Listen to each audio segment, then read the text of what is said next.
중국의 왕이 외교 담당 국무위원 겸 외교부장이 한국을 찾았었습니다. 내년 1월 미국에서 행정부 출범을 앞두고 3박 4일의 한일 순방이 이루어진 것입니다. 사흘간의 방한 일정에서 가장 주목을 받고 있는 것은 문정인 대통령 통일 외교안보 특보 등과의 조찬이었습니다.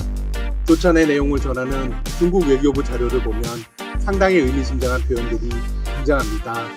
이 자리에서 왕이 부장은 한중 관계에 대해 양국 정상이 중요한 공통인식에 따라 양국의 근본적 이익 방향에 부합하게 양국 관계에 대한 청사진을 끌어내고 발전 전략을 잘 접목해 양국 관계를 안정적으로 추진하기를 원한다고 말했습니다.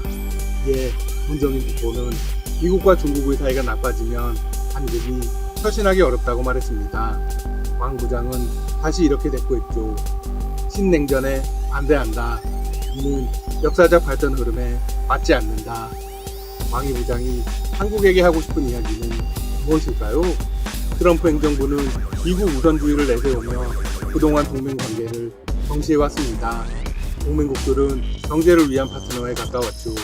따라서 한국은 중립을 유지할 수 있었습니다. 그런데 미국의 행정부가 바뀔 가능성이 무척 커졌습니다.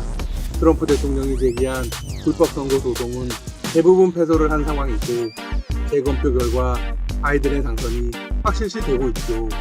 바이든 행정부는 동맹 관계를 재정비해 대중 압박에 나설 것으로 전망되고 있습니다. 그러면 한국도 미국의 제에게 포함될 수밖에 없겠죠? 민감한 시기에 왕이 부장이 한국을 찾은 이유도 여기에 있습니다. 그는 한국이 중국과 같은 청사진을 갖길 원하고 있습니다. 미국에 너무 쏠리지 말고 중국과 국제사회의 공평과 정의를 수호하자는 뜻을 전한 셈이고 대단히 과한 요구를 했다고 볼 수 있습니다. 한국이 경제적으로는 중국과의 관계가 큰 게 사실입니다. 하지만 동맹의 가치로는 미국이 가장 우선일 수밖에 없죠. 왕이 부장은 강경화 외교부 장관과의 회담에서도 비슷한 발언을 했습니다. 그는 한중 두 나라 간의 희망상조의 정신을 강조했습니다. 희망상조란 공통의 적이나 어려움에 대비해 서로 망을 봐주고 돕는 관계라는 뜻입니다. 중국과 전략적 협력 동반자 관계를 맺자는 의미이고요. 그리고 이렇게 강조했습니다. 이 세계에 미국만 있는 게 아닙니다.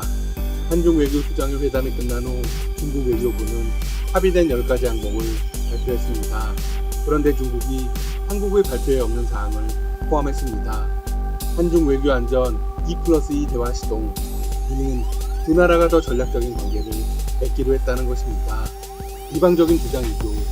강경화 장관은 중국 측 주장에 휘둘리지 않고 긍정적인 한반도 정도의 중요성만 강조했습니다. 왕이 외교부장의 지각도 논란이 되고 있습니다. 그는 장 장관과의 회담에 무려 25분 늦게 도착했습니다. 교통사정 때문에 늦었다고 변명했습니다. 하지만 그는 지난해 12월 방한 때도 오찬 행사에 1시간이나 늦었습니다. 왕이 부장은 한국을 방문하기 전 일본부터 찾았습니다. 이 회담의 분위기는 어땠을까요? 대단히 냉랭한 분위기에서 끝이 났습니다. 그는 일본에게는 협력이 필요한 가까운 이웃이라며 일의 대수란 말을 꺼내들었습니다. 왕 부장은 오태기 외무상과의 회담에서 비밀 관계를 장기적 협력 동반자라고 하며 적절한 전략적 소통이 필요함을 강조하는데 그쳤습니다. 냉랭한 분위기가 연출된 주요 원인은 다름 아닌 생각구 열도였습니다. 24일 기자회견에서 오태기 외무상은 생각구 열도를 둘러싼 중국의 움직임에 우려의 뜻을 밝혔습니다. 그러자 왕이 부장은 이렇게 맞받았습니다. 일본 어선들이 다오이다오 주변 민감한 지역에 들어오고 있다. 네, 생각구 열도가 자신들의 영토라고 대놓고 주장한 것입니다. 정상회담과 관련해서도 발언의 내용이 달랐습니다. 중국에는 조건을 달았습니다. 한국 내 코로나가 통제돼야 방한 조건이 된다면서 그런 내 방한이 어렵다는 뜻을 내비친 것이죠. 문재인 대통령을 방한한 자리에서 왕이 부장은 시 주석의 친서를 전달하며 이렇게 전했습니다. 시진핑 주석님께서는 대통령과의 우정 그리고 상호 신뢰에 대해서 매우 중요시하십니다. 그런데 지금 다들 마스크를 쓰고 있잖아요. 이런 것들이 영향을 미치는 것입니다. 황당한 발언입니다. 한국에서 신규 확진 환자가 하루 500명을 넘고 있습니다. 섬나라 일본은 무려 2,000명이 넘죠. 아시아는 그나마 나은 편입니다. 미국과 유럽은 초토화된 상황이고, 그렇다면 중국의 상황은 어떨까요? 네, 이 모든 나라들보다 더욱 심각할 것입니다. 다만 통계 조사를 사실상 중단해버린 것이죠. 그런 중국이 한국의 코로나 통제를 운운한다는 건 우습습니다. 한국 국민들은 시진핑이 오지 않았으면 하는 마음입니다. 물론 한국을 향해서 하는 이야기는 그나마 나은 편입니다. 일본은 시진핑 주석의 방해를 꾸준히 추진해왔습니다. 도쿄올림픽 개최 전에 신청할 계획을 가지고 있죠. 하지만 왕이 부장은 시 주석의 친선은커녕 방문과 관련한 언급을 전혀 하지 않았습니다. 이번에는 안 가겠다는 것입니다. 한편 중국은 백신 여론전에 나서고 있습니다. 미국, 유럽연합, 일본 등 전 세계 선진국들이 화이자 백신을 판매했습니다. 그런 가운데 말레이시아가 동남아시아 국가 중 처음으로 화이자 백신 확보에 성공했다는 소식이 전해지고 있습니다. 동남아에 대한 영향력이 큰 중국은 화이자 백신을 비판하며 자국 백신을 홍보하고 있습니다. 그런데 정작 동남아 국가들로부터 문면을 받고 있습니다. 27일 로이터 통신에 따르면 말레이시아는 화이자가 개발 중인 백신 1280만 회분의 구매 계약을 체결했습니다. 화이자 백신은 한 사람당 2회분을 접종해야 하는 만큼 640만 명이 접종할 수 있는 양을 확보한 셈입니다. 말레이시아뿐 아니라 동남아시아의 다른 국가들도 서방 세계에서 만든 백신을 확보하기 위해서 노력하고 있습니다. 문제는 물량입니다. 현재 미국, 미국, 일본, 영국 등이 화이자 물량의 90% 이상을 선구매했습니다. 그리고 이 틈을 노리려고 하고 있죠. 하지만 정작 동남아 국가들은 화이자 백신의 최선택으로 영국 제약사 아스트라제네카를 택하는 모습입니다. 태국 정부는 이날 아스트라제네카 백신 2,600만 회분 구매 계약을 맺었습니다. 같은 날 필리핀의 30여 개 업체도 아스트라제네카 측과 최소 260만 회분의 코로나 백신 구매 계약을 체결했습니다. 중국의 만행은 여기서 끝이 아닙니다. 그들은 최근 자국의 절임 채소 음식인 파오차이를 김치산업 국제표준으로 제정했습니다. 이에 대해 정부는 29일 공식 입장을 즉각 발표했습니다. 김치와 파오차이는 아무런 관련이 없다. 파오차이를 표준으로 인증한 국제표준화기구 ISO 역시 해당 식품 규격이 김치에 적용되지 않는다고 공식 명시했습니다. 김치와 파오차이는 완전히 다른 음식이며 국제기구들이 이미 19년 전 한국을 김치 종주국으로 인정했기 때문입니다. 김치와 파오차이는 만드는 법부터 다른 음식입니다. 파오차이는 김치처럼 양념에 버무리는 단계가 없습니다. 소금이 절인 채소를 바로 발효하거나 그린 뒤 발효하는 과정을 거칩니다. 당시 한국의 김치가 공식 영문명으로 오유 명사화되면서 일본의 기무치를 비롯한 민주국 논란도 마침표를 찍었습니다. 그런데 중국은 2019년부터 파오차이의 국제표준화에 나서기 시작하면서 계속 김치 종주국 논란을 불러일으켰습니다.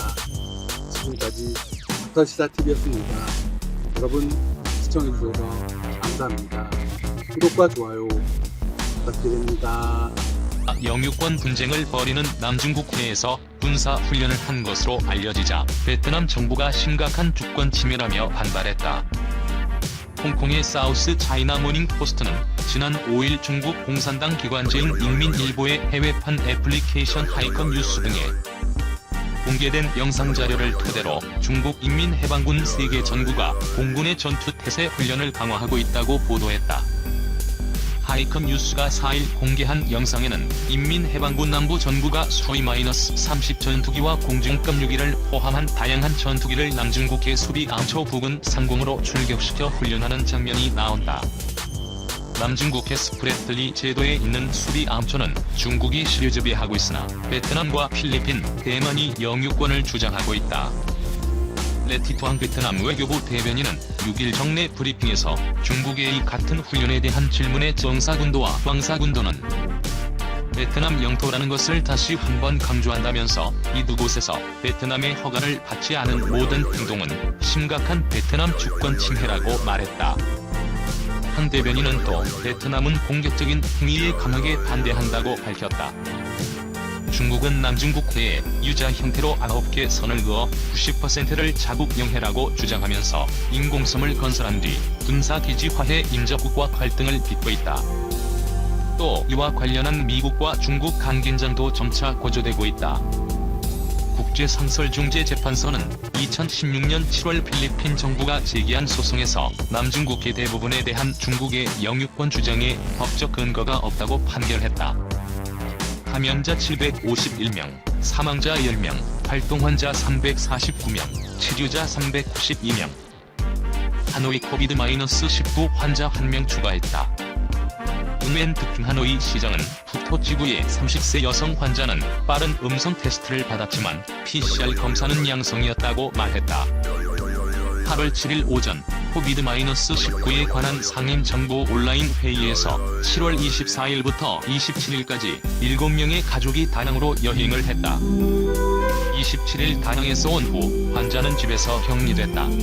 8월 1일 그녀는 음성적인 결과를 내면서 빠르게 검사를 받았다. 8월 6일 그녀는 열이 나서 보건기관은 계속해서 후두액 샘플을 채취하여 하노이 질병통제센터로 보냈다. 8월 7일 PCR-RT 방법에 의한 테스트 결과 그녀는 NCOV의 양성 반응을 보였다. 환자는 열대병 중앙병원에서 치료를 받는다. 푸토지구에는 7월 8일부터 현재까지 다낭에서 온 850명 이상이 거주하고 있다고 말했다. 모두 신속하게 검사를 받았고 모두 음성적인 결과를 얻었지만 군은 여전히 14일 동안 집을 격리할 것을 권고하고 있다. 환자 구역에는 감시 초소가 설치되었다. 7월 25일부터 현재까지 하노이에는 다낭에서 온 4명의 코비드-19 환자가 있다. 당국은 이들 4건에 대해 F1 400F2 이상 300명 이상을 확인했다. F1은 모두 중앙검 시설에, F2는 집에서 격리됐다. 박트리엠 지역의 환자 714는 음성의 빠른 검사 후 양성 PCR 검사 결과가 나왔다. 신민 위원장은 빠른 테스트는 60에서 75%의 정확도로 스크린된다고 평가했다. 이에 따라 시는 오늘부터 다낭에서 돌아오는 9만 6천 명 전원의 PCR에 의한 검사를 실시할 예정이다. 오전 6시 광지와 탄화에 다낭과 관련된 COVID-19 사건 발생. 7일 오전 COVID-19 전염병 예방국가운영위원회는 다낭 관련 COVID-19가 추가로 3건 발생했으며 이 중 광치 2건, 탄화 1건이라고 밝혔다. 따라서 12개 지역이 환자를 보유하게 되었다. 환자 748은 여성으로 탄화 아성, 삼선시, 광빈에 주소를 두고 있으며 다낭과 관련된 환자 620의 F1이다. 탄화 주질병관리본부는 모니터링을 통해 샘플을 채취해 검사한 결과 8월 5일 의심스러운 결과가 나왔고 국립위생력학연구소로 샘플을 보내 검사를 받은 결과 8월 6일 바이러스의 양성 반응이 나왔다. 현재 환자는 국립열대병원에서 격리되어 치료를 받고 있다. 환자 749는 27세 여성으로 광지성, 빌린, 비노아에 주소를 두고 있으며 7월 17일부터 다낭병원 신경외과에서 친척을 돌보았다. 7월 21일 환자는 저급열, 인후통, 피로 등의 증상으로 시작했다. 환자 750은 남성, 28세, 광지성, 동하구 동네 구민에 위치한다. 환자는 환자 749의 친구이다. 7월 25일 환자는 열, 인후염, 피로 등의 증상으로 시작했다. 광지성 질병관리센터는 모니터링을 통해 8월 5일 환자 2명의 샘플을 채취해 낙장 파스테로 연구소에 보내 검사를 받았다. 지난 8월 6일 저녁 양성 환자로 확인됐다.